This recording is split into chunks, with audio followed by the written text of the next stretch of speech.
preocupación nuestra es justamente la seguridad territorial de las comunidades, el tema de titulación, el tema de títulos que den derechos completos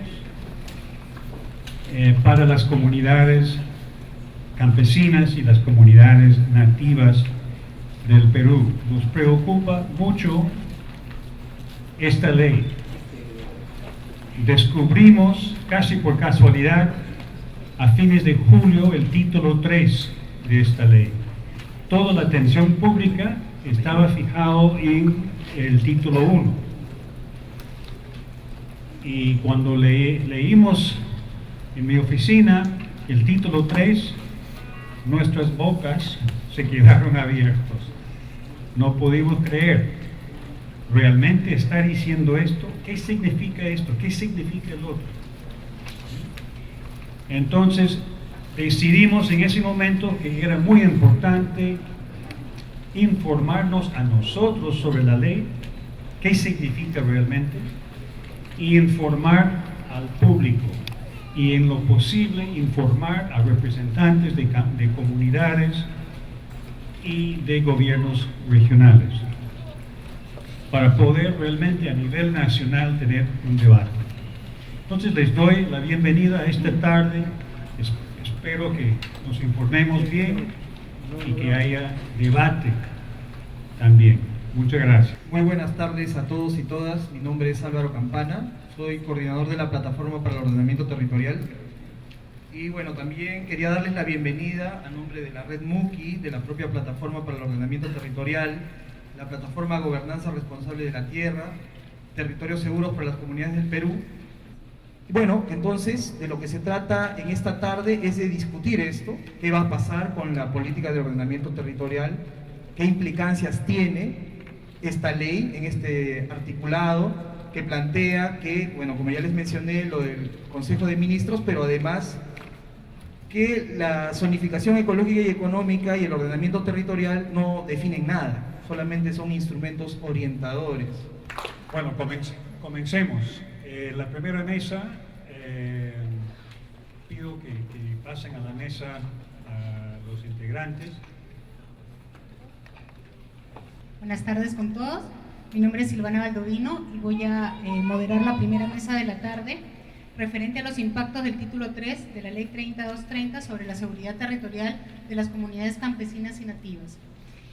Estoy acompañada por 3 profesionales que han realizado estudios especializados en diferentes campos para ver los impactos de la referida norma desde el punto de vista constitucional, de los derechos colectivos y de la superposición de competencias entre los entes encargados de la formalización de la propiedad rural.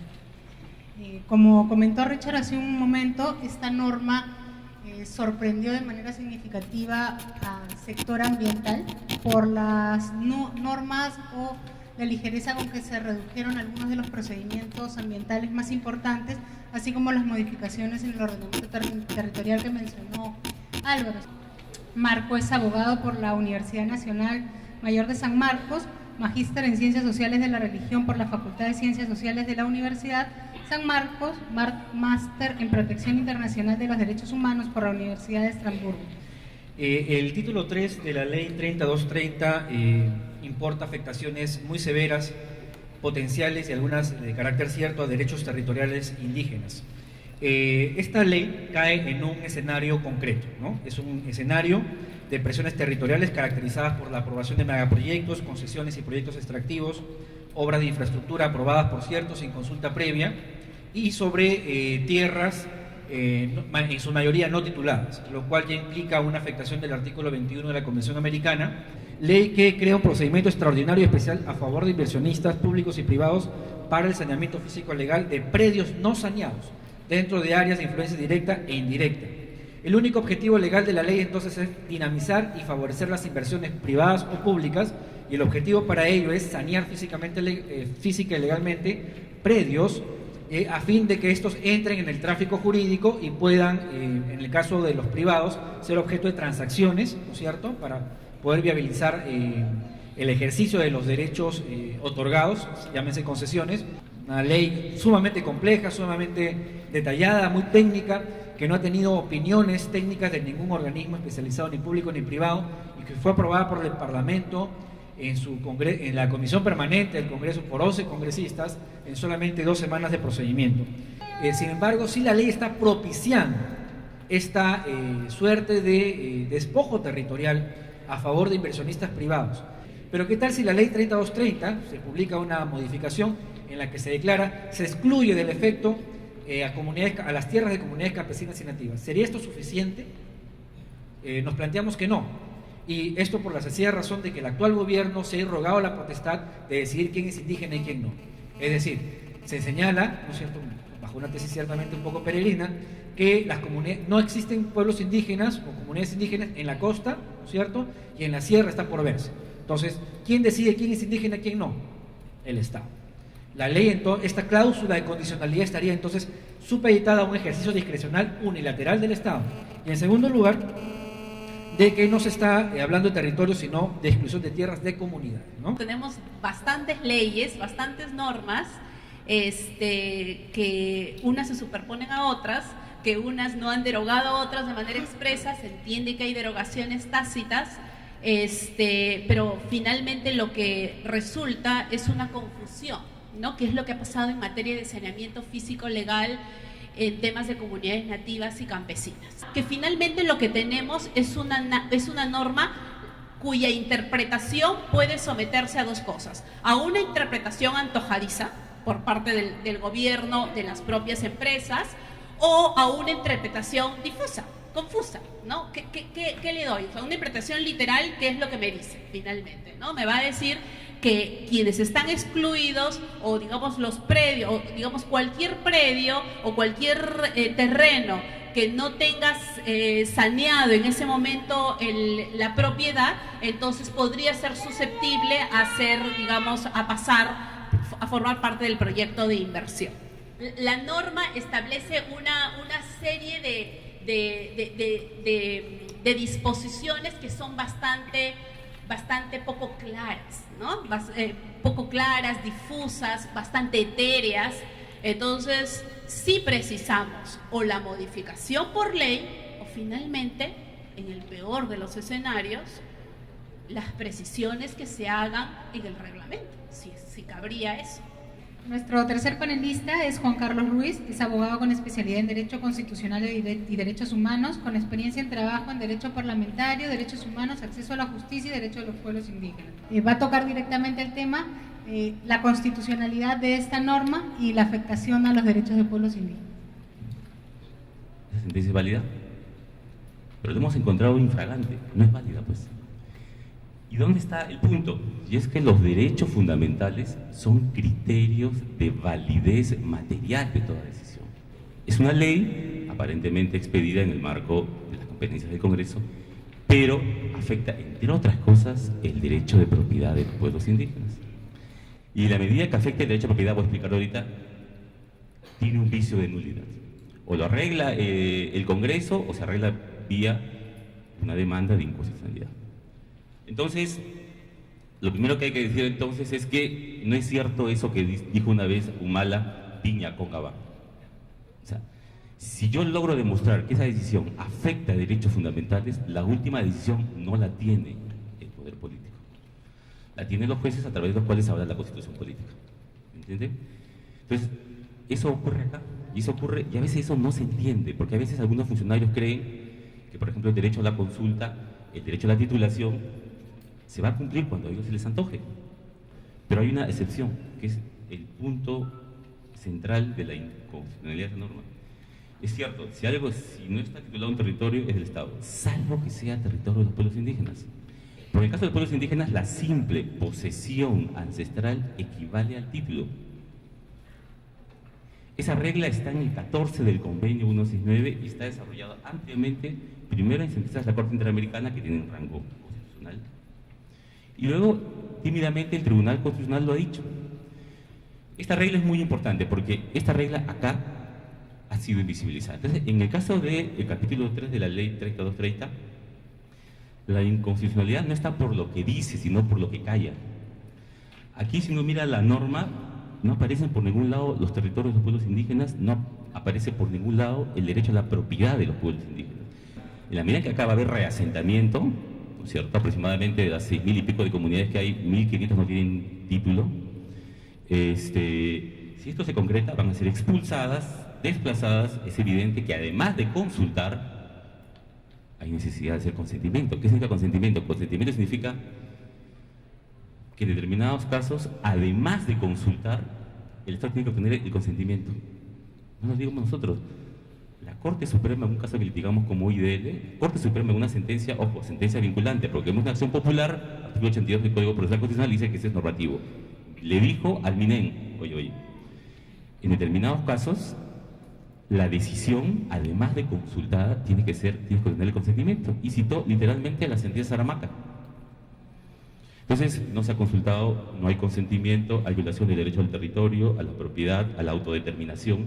Pues se pueden hacer varias cosas. En principio, lo ideal, lo razonable es que el Ejecutivo lo modifique, ¿no es cierto? Ese es no, que el Congreso lo modifique, ¿no es cierto? Dudo que eso va a ocurrir. Entonces se abre el camino de lo que puede ser una demanda de inconstitucionalidad, ¿no es cierto? Simplemente decirle al Tribunal Constitucional, mira, el Tribunal, mira esta norma, esta ley, mira estos artículos y mira estos estándares internacionales. Dicho sea de paso, lo más garante y protector de los derechos de los pueblos indígenas está en el sistema interamericano. Hay una serie de reglas que a veces son subutilizadas y desconocidas de manera, digamos, tan abierta por los funcionarios públicos. Entonces, ¿qué hay que decirle? Mira, esto va contra esto. Y aquí lo que corresponde en realidad es sacar una cosa que se llama sentencia interpretativa. ¿Qué significa eso? Si al artículo 37, si no mal no me acuerdo, se le pone una cláusula que diga todas estas reglas no se aplican a las comunidades campesinas y nativas, salvamos y nos ahorramos tanto problema. ¿Qué pasa cuando el Tribunal Constitucional, en un marco de un control constitucional, en una demanda de inconstitucionalidad, lo que va a intentar es tratar de salvar la ley? Le va a buscar algún sentido interpretativo que salve la ley, pero al mismo tiempo que proteja derechos. Hay un deber de prevención que está muy desarrollado en el sistema interamericano. No es el deber de prevención como principio constitucional ambiental. La Corte Interamericana ha dicho que frente a violaciones a los derechos humanos hay 4 responsabilidades. Primero, prevenir las violaciones, investigarlas, sancionarlas y repararlas. La función de prevención es muy importante. Es decir, el Estado, cuando ve que estamos ante un curso de colisión y se viene una violación sistemática, no tiene que esperar a que esto ocurra. Tiene un deber de prevenir las violaciones. Es evidente que si esta norma se aplica, va a afectar el derecho al territorio, y el derecho al territorio no es un derecho más de los pueblos indígenas, es un derecho fundamental.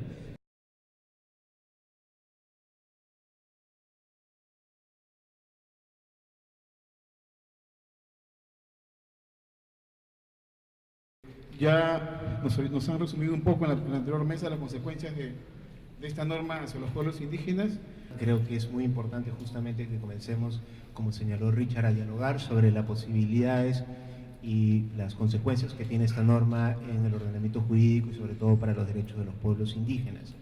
Me quería referir a 2 grandes asuntos que creo que terminan por generar también cierto debate hacia esta ley. Entonces, en este proceso de simplificación normativa y actualización normativa de todo, digamos, el régimen tanto administrativo como legal que existe en nuestro país respecto al procedimiento de reconocimiento y titulación, tiene que realizarse un consenso nacional para poder empezar a cambiar estas normas y hacerlas mucho más simples.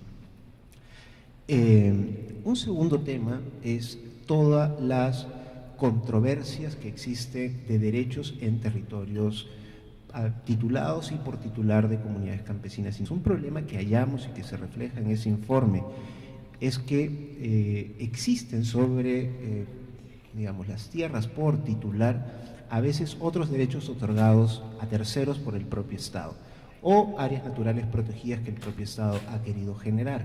En esas zonas, por ejemplo, se pueden entregar concesiones forestales, concesiones mineras, en fin, un conjunto de derechos frente a terceros. Y que en la práctica, no digo normativamente, sino en la práctica, generan la paralización del proceso de titulación. Este es el caso de la comunidad de Alto Tamaya-Sahueto, que justamente 11 años buscando su titulación, Edwin Chota no logró, a pesar de haber tocado infinidad de veces las puertas de las instituciones regionales y nacionales para lograr su titulación, no lo pudo obtener. Él perdió la vida y aún al día de hoy todavía el título de propiedad de su comunidad no se ha podido otorgar. Y esto básicamente por una inadecuada interpretación de las normas que existen, de este aparato normativo que he señalado que es muy difuso y que también ha sido ya referido por los anteriores ponentes. Y eso es importante tenerlo en cuenta porque esto podría suceder con la ley que estamos en este espacio conversando.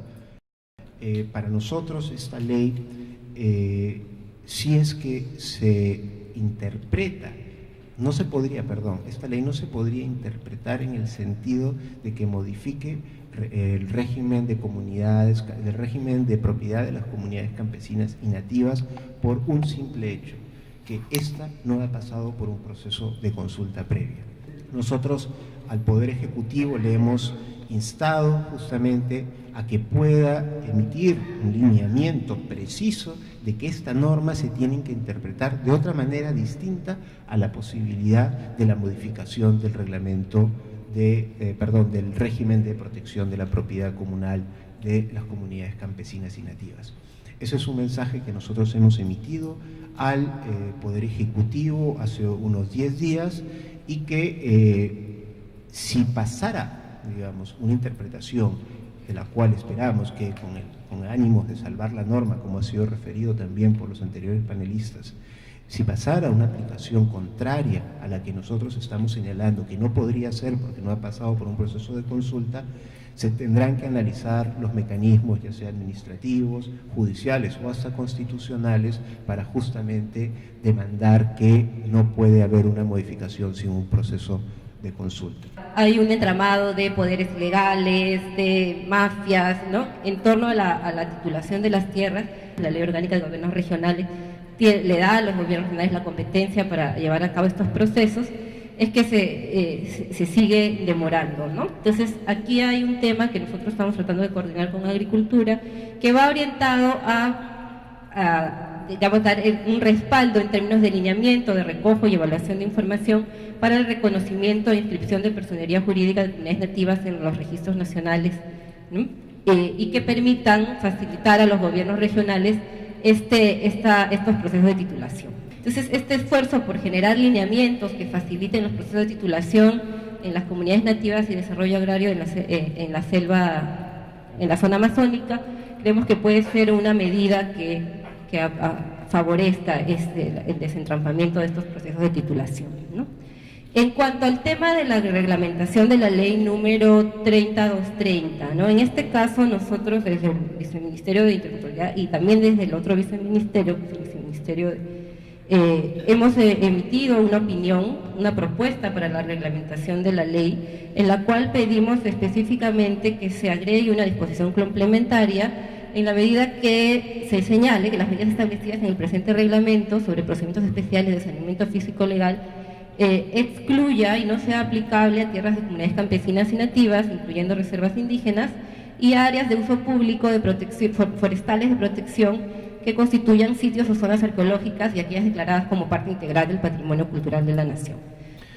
Lo que quiero transmitir es una mirada distinta, es una posición distinta, es una forma de ver distinta que creemos que está sustentada en la propia ley.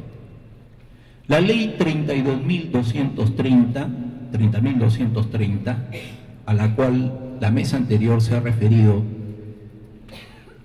en el sentido que afecta a los derechos de las comunidades, que afecta el derecho de propiedad de las comunidades, para el Poder Ejecutivo y para el Ministerio de Vivienda, que es quien está a cargo de refrendar el reglamento de esta ley no afecta. Y no puede afectarla porque si hubiese querido referirse a las comunidades, entonces tendría que haber sido materia de una consulta previa. Este es el artículo que se ha reformado a través de esta ley 30.230. Si usted le invadía en la propiedad, pasaba las 24 horas, entonces usted solamente tenía la oportunidad de sacarlos a través de un juicio. Esta ley dice, se terminó las 24 horas. Desde que usted tiene conocimiento, tiene 15 días para que sin necesidad de un juicio, sino con el apoyo de la policía, usted pueda expectorar al invasor. Entonces, si las comunidades, digamos, están siendo sujetas de invasiones, pueden defenderse con este dispositivo legal. La ley 24.657 y su reglamento del decreto supremo 0891-TR. Entonces, no me parece que existan normas contradictorias, difusas. Lo que sí estoy de acuerdo, tal como se ha expresado, que son normas antes de la Constitución del 93, y lo que sí comparto es que habría que emitir nuevas normas al respecto, pero sí con la participación activa, obviamente, de los pueblos indígenas, como no podría ser de otra manera. También se ha señalado que el MINADI, al no ser parte para elaborar el reglamento de la ley, digamos, se le ha quitado facultades. Obviamente, las facultades que tiene el MINADI y específicamente la Dirección de Saneamiento de la Propiedad Agraria y Catastro Rural es sobre la función N. Gracias por la invitación a este evento. José Cachay, de la Dirección Regional Agraria de Loreto.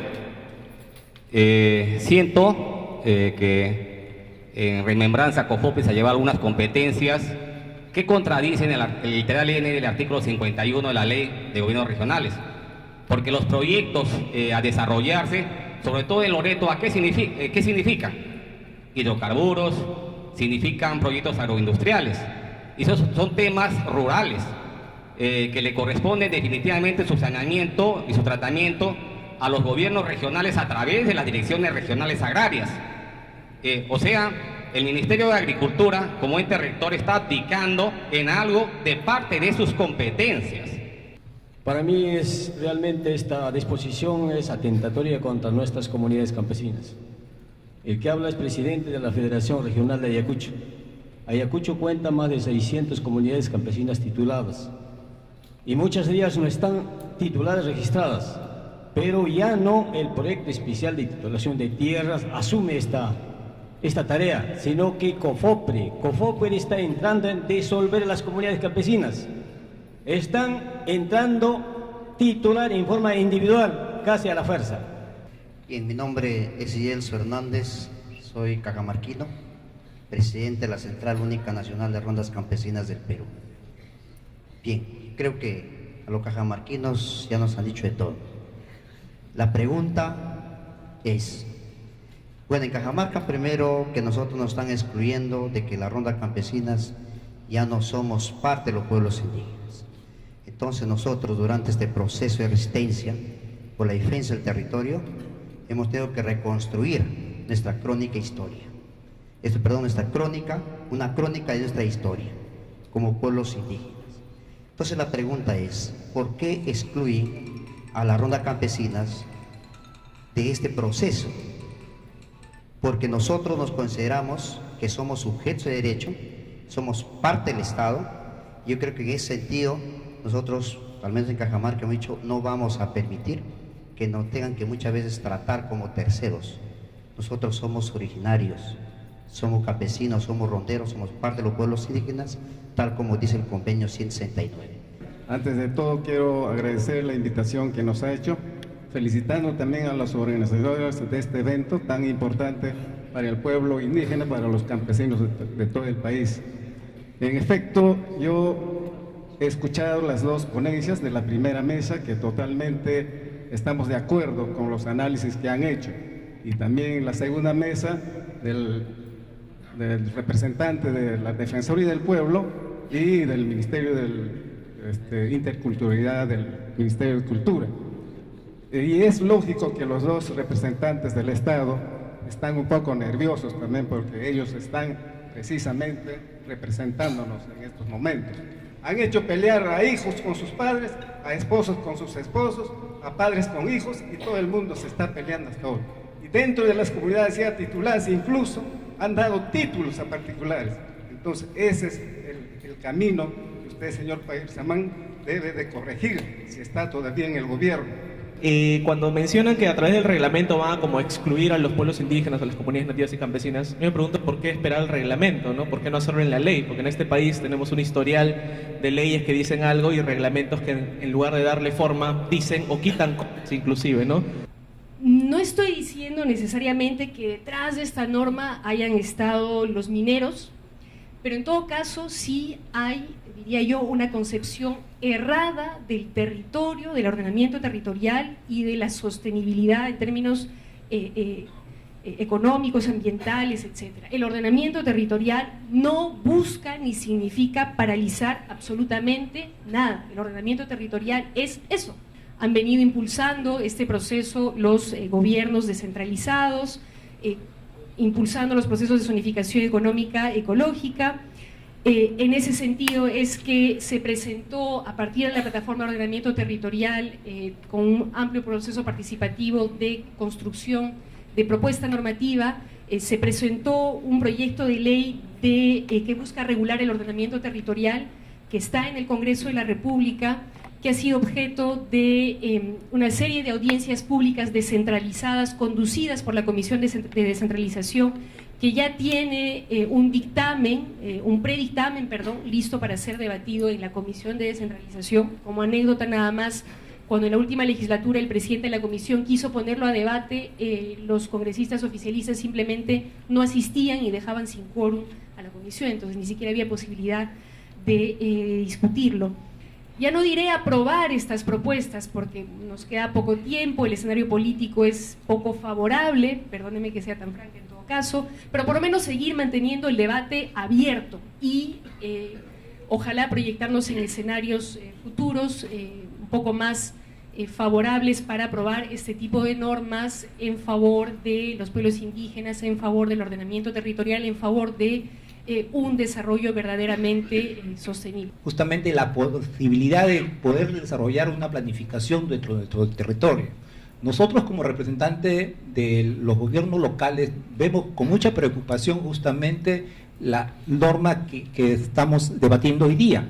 Entonces, con estas normas que se están dando, ¿no? La 3230, justamente se limita justamente la posibilidad de hacer un ordenamiento territorial desde el punto de vista de los gobiernos locales, ¿no? Más aún si hay esas llamadas concesiones. Ustedes, algunos han tenido la posibilidad de ver de que hay distritos que están completamente concesionados.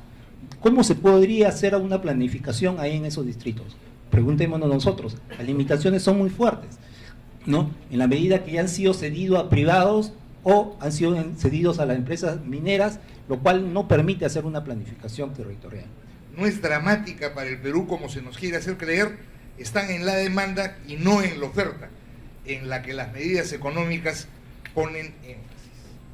En otras palabras, tiene absoluta razón la congresista cuando señala que el gobierno nos está pasando de contrabando medidas orientadas a favorecer a los sectores aludidos, desbaratando la ya limitada institucionalidad que tenemos y poniendo en riesgo los derechos de muchos de los peruanos, que definen dentro de las competencias exclusivas, también dentro de las competencias compartidas, una cantidad de atribuciones que son guardadas en el rincón de los justos en nombre del sacrosanto mercado. Si queremos irnos más abajo a cuestiones elementales, a la definición por la que se opta del ordenamiento territorial entra en confrontación directa contra los lineamientos de política para el ordenamiento territorial que diera el Ministerio del Ambiente en este país. Dos cuestiones finales para terminar y ceñirme al tiempo. La primera, una pregunta elemental. Si es el gobierno nacional el que va a ordenar de alguna manera el territorio, ¿qué credencial tiene para que creamos en esa capacidad? Yo diría que la principal credencial que tiene es la minería ilegal. El gobierno nacional ha sido el responsable directo del otorgamiento de concesiones mineras en territorios de comunidades indígenas, de comunidades campesinas, en áreas naturales protegidas y hasta en la plaza de armas de más de un centro poblado de este país. Y esa es su mirada del ordenamiento territorial. Un proceso en el cual el mercado es el que va a producir ese ordenamiento territorial, determinando qué le conviene y afectando ya no solo a las zonas de influencia directa de su intervención, sino también a las zonas indirectas de su intervención. Pero es el fracaso, en primer lugar, del Ministerio de Economía y Finanzas, que es el que firma el íntero de cheques que hay en este país y que es el que firma el íntero de autorizaciones de incremento de precios. Y al lado de ellos, la Contraloría General de la República. Pero en tercer lugar, no desconozcamos pues las dificultades de un gobierno que de marzo a la fecha ha cambiado 2 veces de gabinete, aunque ha mantenido al ministro del Ambiente, y no olvidemos una lógica de recentralización creciente de recursos que es funcional, digamos, a esto que se ha convertido definitivamente en una mala palabra en el país, el ordenamiento territorial, y por lo tanto es funcional a la idea, a la decisión política que está en marcha. Yo terminaría señalando que pugnar por el ordenamiento territorial debiera hacernos a todas y todos pugnar también por una descentralización que tiene innumerables limitaciones, que tiene que ser corregida y ajustada, pero que no puede ser tirada por la borda, porque ello, una vez más, sería funcional a los designios del gran capital. Con todos y con todas agradezco la invitación y yo voy a ir directamente ya al tema. Ya se ha tratado, voy a hacer mención de cosas que no se han dicho. Una primera es la justificación. La exposición de motivos señala que ¿por qué hay que hacer cambios en el tema de ordenamiento territorial? Porque hay una confusión de ordenamiento territorial con ordenamiento ambiental, se dice, ¿no? Y entonces el ordenamiento ambiental es la competencia que le corresponde al MINAM. El ordenamiento territorial excede a sus competencias. Sacar de las competencias del MINAM el ordenamiento territorial. Esa es la intención. Y además, otro dato importante que dice la exposición de motivos. Dice, el criterio ambiental es un criterio más, ¿no? Junto con el criterio económico, sociocultural, institucional. Es un criterio y no puede tener un peso mayor que los demás, ¿no? Y esto contradice, ¿no es cierto?, la doctrina, la legislación comparada, porque lo ambiental, el medio físico es punto de partida en el ordenamiento territorial. O sea, no es que los otros no sean importantes, son importantes, pero el medio físico tiene una importancia, ¿no? Es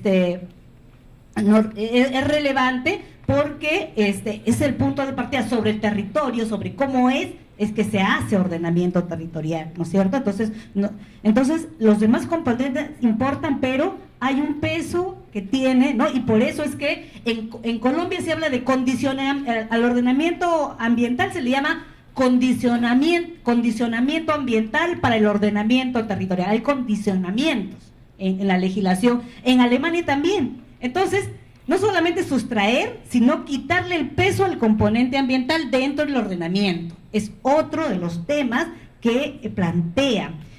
Y el otro tema es vaciar de contenido al ordenamiento. Es la tercera cosa que hace esta ley. ¿Por qué? Porque cambia la definición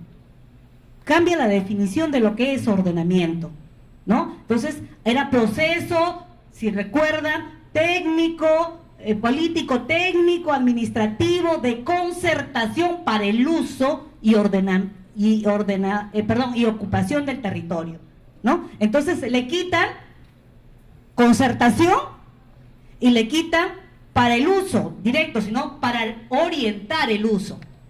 Entonces ya el ordenamiento no define que es lo que es una de las cosas de su contenido esencial. No define el uso, sino solamente lo orienta, ¿no?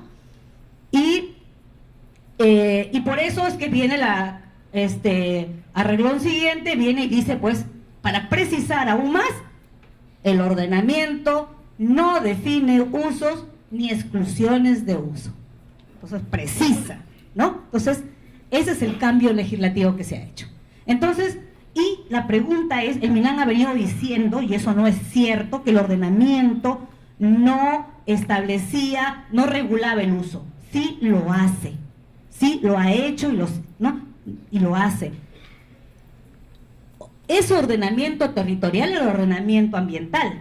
Lo dice la propia ley del ambiente, lo dice la ley forestal. La ley forestal habla de ordenamiento forestal y dice el ordenamiento forestal es parte del ordenamiento territorial.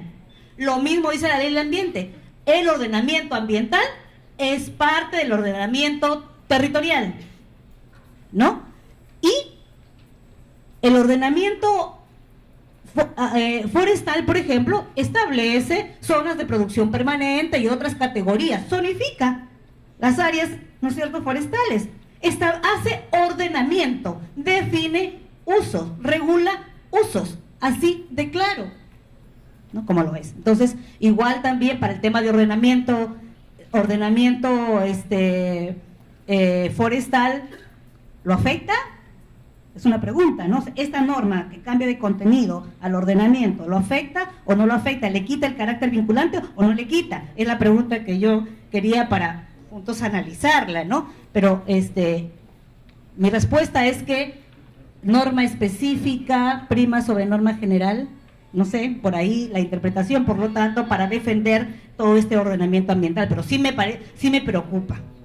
No hay ninguna articulación de las políticas vinculadas con ordenamiento territorial con las concesiones, por ejemplo, en este caso, y hay instancias como el INGEMET en minería, que es el Instituto Nacional Geológico Minero Metalúrgico, que otorga las concesiones, que en la realidad define el uso de los suelos. Eso es lo que quiero reiterar y afianzar de la última punto de vista de Ana, ¿no? Aquí en la práctica lo que ocurre efectivamente es eso, y lo que se plantea que ocurre es eso. Sin ordenamiento territorial, sin una pauta para el ordenamiento territorial, sin una ley para el ordenamiento territorial, lo que se quiere es que no haya y que continúen siendo quienes definen el uso de los suelos los sectores correspondientes, ¿no es cierto?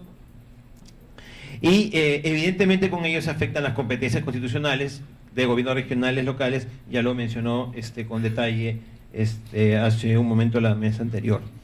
Entonces, lo que queda es poco margen. En realidad los gobiernos regionales y locales pueden hacer poco respecto al conducir el desarrollo de su territorio si es que les están imponiendo qué se hace en sus territorios.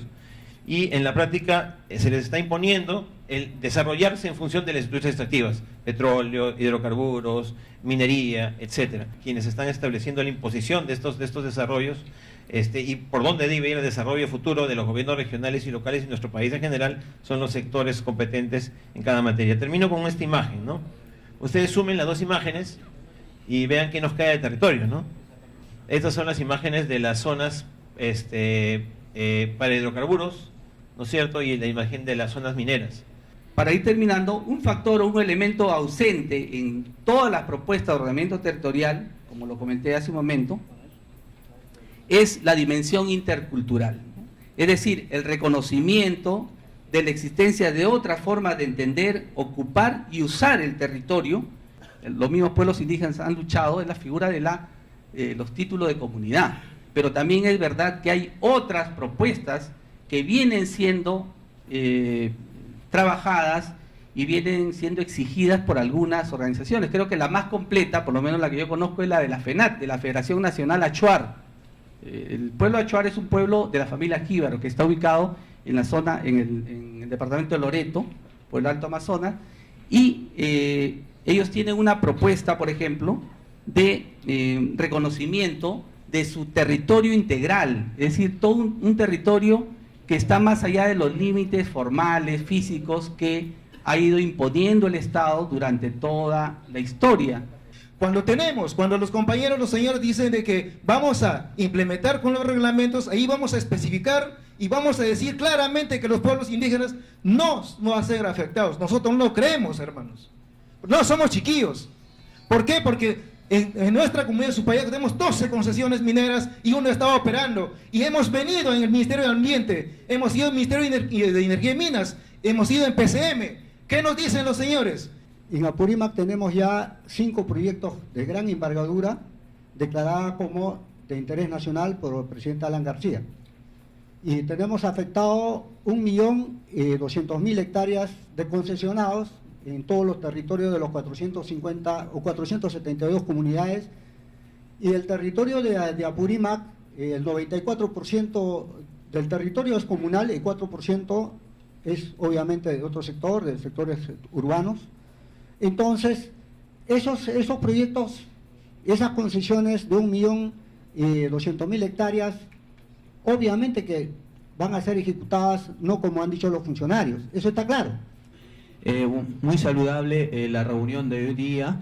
Hemos escuchado las exposiciones de los funcionarios de los diferentes ministerios, pero desde luego nosotros precisar como organizaciones de bases sociales, donde que aún este tipo de problemas ya sabemos cuando ya están aprobadas, cuando ya se reglamenta, pero más antes aún no tenemos ningún convocatoria, ningún conocimiento.